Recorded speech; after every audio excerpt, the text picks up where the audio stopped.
Now at 5, how the transition to a 4-day school week impacts teacher hiring for the McDonald County District. Plus, how the Pittsburgh Police Department is keeping its canine officers safe in the heat. And cyber concerns and false claims consume the Trump campaign. I'm Skyler Henry in Washington with the latest from the presidential race. As the Harris-Walz ticket look for the edge on a key voter issue. The 4 states' most watched news starts now. The McDonald County, Missouri School District sees an increase in qualified teacher applicants as they prepare to implement a 4-day school week for the very first time. This is KOAM News at 5. I'm Dow Quick. McDonald County teachers are preparing for the new school year, and this year teachers have students, and the students will have Mondays off. This new shorter school week attracted many new teachers to apply and encouraged teachers considering retirement to continue teaching at the district. Officials say the change allowed them to recruit more qualified teachers. A big focus on how we're going to recruit teachers, and not only recruit them but retain them as well. So this is the first year in at least 15 years, we don't even know the exact number, that we've been full. So every one of our teaching positions is filled right now. McDonald County is the second largest school district in Missouri to implement a 4-day school week. The McDonald County School District today also showed off some new buses. The district has 4 brand new buses, each of them capable of carrying 71 passengers. They have several new features as well, including electric doors and gear shifting mechanics that are similar to modern cars. Now they're training their drivers to use them. They can actually learn how to drive a bus. It's not that difficult than driving your car. Actually, you can actually see more and know more what's going on. The main thing is how to deal with the children and how to keep them where they need to be. And we want to deliver the students to the school with a good attitude to start the day. McDonald County heads back to school next week. Meteorologist Lindsay Gaffney joins us now with a first look at the weather. Well, clouds are finally clearing out, but we did have a few showers already earlier today. Currently, there's a shower just north of Yates Center heading towards Iola, just one lone shower. More showers and rainstorms are starting to kick off later on this evening, but until then, we might have a chance to see the meteor shower tonight. So we've got some partly cloudy skies all the way up until about 2 a.m.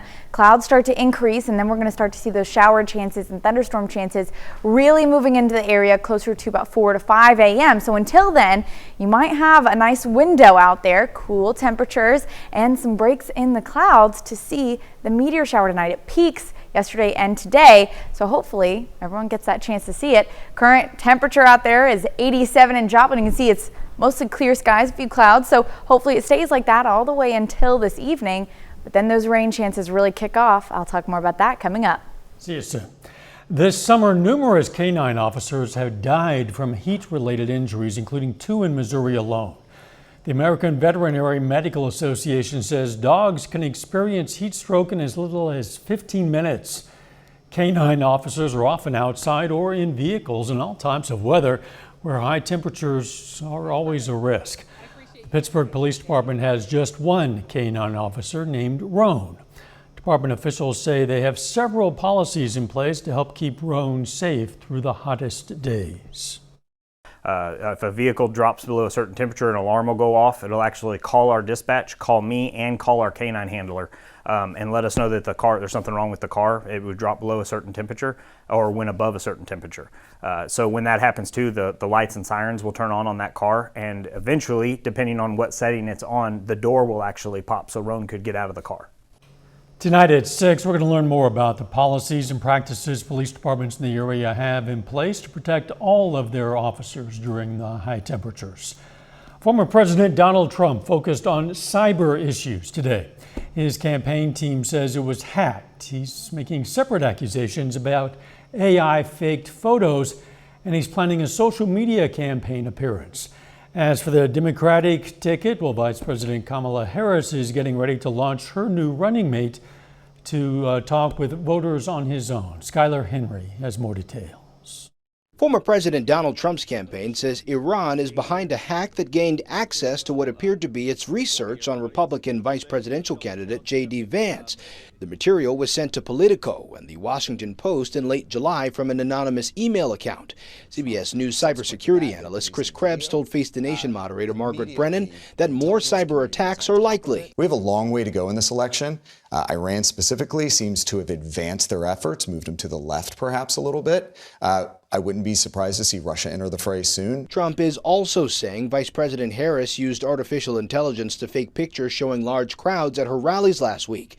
But CBS News was one of the several news organizations on the campaign swing and verified crowd size estimates were accurate. November 5th, 2024, justice will be done. Trump also returned to X for the first time in nearly a year, posting a video Monday ahead of his conversation with Elon Musk on the platform formerly known as Twitter.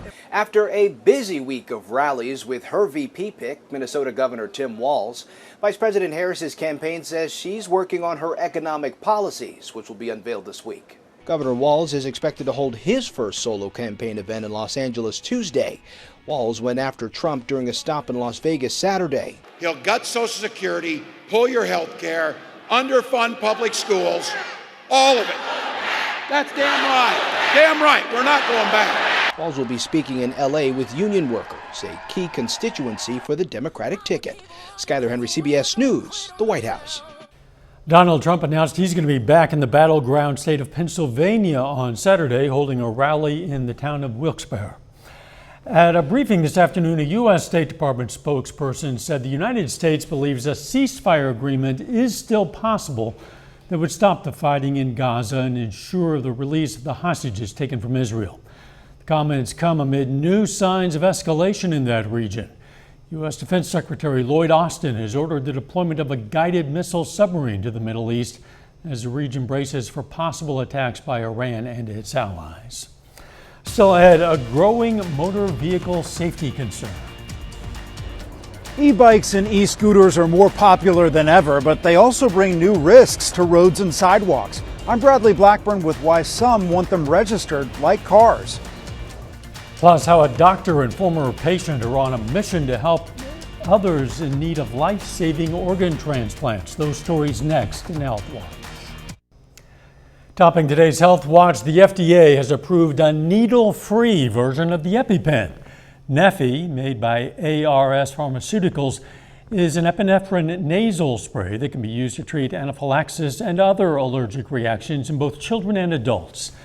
The FDA said Neffy's approval came because studies found comparable epinephrine blood concentrations between the spray and injection products. Now, some of the side effects with the Neffy is nasal irritation, throat irritation, headaches, and jitteriness. A lot of that has to do with the epinephrine itself. Neffy is expected to be on the market in about 2 months. Cancer cases and deaths among men are expected to nearly double by 2050. A new study published in the journal Cancer says seniors and those living in lower developing countries will bear the brunt of those increases. Researchers say men have higher cancer rates because they don't avoid risk factors or get screened as much as women. A Philadelphia doctor and his former patient are on a mission to help others in need of life-saving organ transplants. Stephanie Stahl has their story. Hey. Hey, Steve. How are you? It's a friendship that started 30 years ago when Dr. Stephen Dunn saved Diego Garcia's life. I first met Diego when he was a child who needed to have a liver transplant. In 1994, when Diego was 4, he became one of the smallest patients to get part of a liver that was split for 2 patients. So you can take one liver and do 2 transplants? Yes. It was about trying to create more transplants for children who would die otherwise. Diego's family from Bolivia came to Philadelphia for the transplant, and when Dr. Dunn learned of the need there, he began traveling to South America to help other patients. During all of those visits back to Bolivia, I would see Diego. And they formed a special bond and now travel between the 2 countries to visit. I feel really comfortable with them. It's like a family for me. My family and I will always be grateful for him, for all his help he's doing for us, and not only for us, also for Bolivian people. Now they're working together to improve transplants in Bolivia and enjoying family time together. We were going through rapids. Recently on a float trip from Colorado to Utah. And we had a wonderful 4 days out in the West, sleeping under the stars. This doctor-patient relationship has blossomed into what's become their international family. He knows, he's like my second dad. Your second like dad. American dad. I think he's very handsome and I'm jealous. No. The little boy he saved, now healthy and running a business in Bolivia, looking forward to their next time together. See you soon. Stephanie Stahl, CBS News. Garcia and Dr. Dunn are also working with Gift of Life, which is marking its 50th anniversary by working to register 50,000 new organ donors. And that is a look at today's health news. A little bit later, a change goes into effect this week that will shake up the way real estate agents make their money. We're also looking ahead to some possible rain chances over the next couple days. We'll have those details coming up. Well, it's been a little rainy over the weekend, mostly overcast skies. Those chances continue for the next couple of days, but taking a look outside right now, it kind of doesn't look like it. We've got partly cloudy skies. It's looking pretty good. Temperatures are going to start to drop down into the mid to upper 80s for our evening temperatures, and then starting to drop down as well as we get into the overnight hours. So we've got the chance to see a meteor shower tonight. Yesterday and today are the peak times to see it, although it continues all the way until September. So we're going to see if we're going to have break in the clouds later. You can see a few clouds already sticking around in those eastern counties, and they're starting to dissipate as they move across the border into Missouri. So clearing out at least for the next couple of hours. We do have rain chances kicking off in the morning and clouds roll in before that. So we'll see. We do have a window though. Sunsets a little after 8 p.m. around 9 p.m., 10 p.m. And when we get a little closer to midnight, it might be easier to see that with the darkest time. However, clouds do start to increase as we move into about 2 a.m. and then rain kicks off closer to about 5 a.m. and then really takes off by the mid-morning hours, 9 a.m. to 11 a.m. and then starts to taper off. So we do have thunderstorms rolling in tomorrow, but they're holding off. So we're actually going to be able to see the meteor shower depending on where you're at. So clouds start to move back in. You can see about 9 p.m., but if you're north of Joplin, maybe south of Nevada, in a few of those areas, clear skies, you might be able to take a look outside. And then even near Grand Lake, as these clouds shift up, by about 1 a.m., clears out south of Joplin. So it kind of flip-flops, and you're having some clear skies in those southern counties near Grand Lake, another good place to see the meteor shower tonight. Then clouds do start to increase, covering most of our areas. A few showers starting to push into those western counties. And then here come those thunderstorms in our far northern counties. Yates Center, maybe near Parsons, Fort Scott, Erie, Chanute. Those are going to continue to move in as early as about 6 a.m., 7 a.m. And then pushing into our southwestern Missouri counties about 10 a.m., maybe even a little earlier, 9 a.m. Just north of Carl Junction, Joplin, Nevada's getting that heavy rain, Pittsburgh, Girard, Parsons. Now, these storms are going to continue to shift east, southeast, and so ideally most of us are going to get some heavy rain. Localized flooding is a possibility with some of these storms as well. Rain clears out mid-morning until about noon. And it's a warm front, so we're actually seeing warmer temperatures, higher humidity, at least Wednesday and Thursday. So our future feels, it's going to feel like 100 up to 108, 109 degrees on Wednesday. And then moving into Thursday, it's going to feel like it's up to about 102, 103, especially in those southern counties. So we are seeing a jump in temperatures Wednesday, Thursday. More storms roll in on Thursday night, Thursday evening, and then we'll see a little drop in temperatures, having a nice weekend. Still seasonable temperatures for August, but humidity will drop, so it won't feel as bad as it's going to Wednesday and Thursday. Well, we should expect these temps, I guess, this time of year. I know, we got a little excited about the mid-80 degree weather there last week, but it's nice while it lasted. Yeah, definitely. Thanks, Lindsay. Kids in Pittsburgh had some fun before school starts again. Victory Life Church partnered with the city and police department to host a back-to-school event at Lincoln Park. Featured free access to the city pool, free Kiddieland rides, free mini golf, free food, and a free backpack and supplies for all kids who registered for that event. It's still underway. It runs until 8 p.m. tonight. Coming up, as sales of e-bikes and e-scooters skyrocket, so do injuries of their riders. Topping today's Consumer Watch, the Kansas Department of Revenue announced the winner of its new personalized license plate contest. You see it there. The Flint Hills design was chosen. It'll be available for purchase in 2025 for a price of $45.50. You can learn more about the design and the contest on our website, koimnewsnow.com. Realtors nationwide are bracing for major changes in how they do business. On August 17th, new rules will take effect that overhaul the way real estate agents get paid to help people buy and sell homes. Now, up until now, home sellers typically had to pay a 5 or 6% commission. Going forward, buyers' agents must discuss their compensation up front and enter into a written agreement with a prospective buyer before touring a property. Sales of e-bikes and e-scooters have boomed in recent years, and with them, so have safety concerns. The number of deaths and injuries involving the devices has grown dramatically. Bradley Blackburn shows us what some lawmakers are trying to do about that. If you think of the dangers from e-bikes, this might flash to mind: a hot burning battery fire. But warnings about charging the bikes may have overshadowed some more fundamental threats. With weighty batteries and robust frames, e-bikes can zip through traffic, and it doesn't take a degree in physics to know getting into an accident with a heavier and faster bike creates far more force than the classic pedal-powered bicycle. According to the Consumer Product Safety Commission, e-bike and e-scooter accidents led to nearly 250,000 emergency room visits for riders from 2017 to 2022. In that time, there were also 215 deaths. Be prepared for the quick acceleration of e-bikes and for the not-so-quick braking. In New York City, officials recently rolled out a campaign to educate e-bike riders about road safety.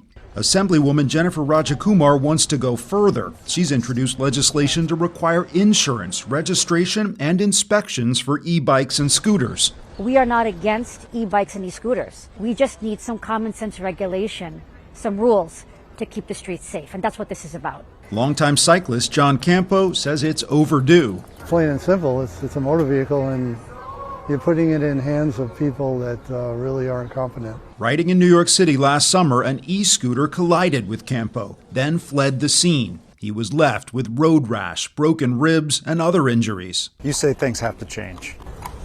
Absolutely. It's really tragic to the people that are losing their livelihoods and their lives. A growing argument to put the brakes on an unregulated e-bike boom. Bradley Blackburn, CBS News, New York. According to the CPSC, more than a third of injuries involving micromobility devices involve children 14 years old and younger. Chuck E. Cheese is launching a nationwide monthly membership program. The basic membership is $7.99 per month with 40 games a visit and a 20% discount on food and drinks. That goes up to $29.99 option per month. It includes 250 games and a 50% discount on food and drinks. Final check of the forecast next.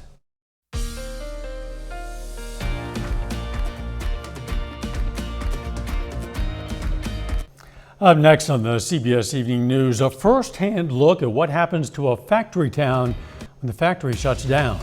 Then on KOAM News at 6, we're going to hear more about the boom in teacher hiring in McDonald County schools, plus how a Joplin bookstore is helping local students pay for school lunches.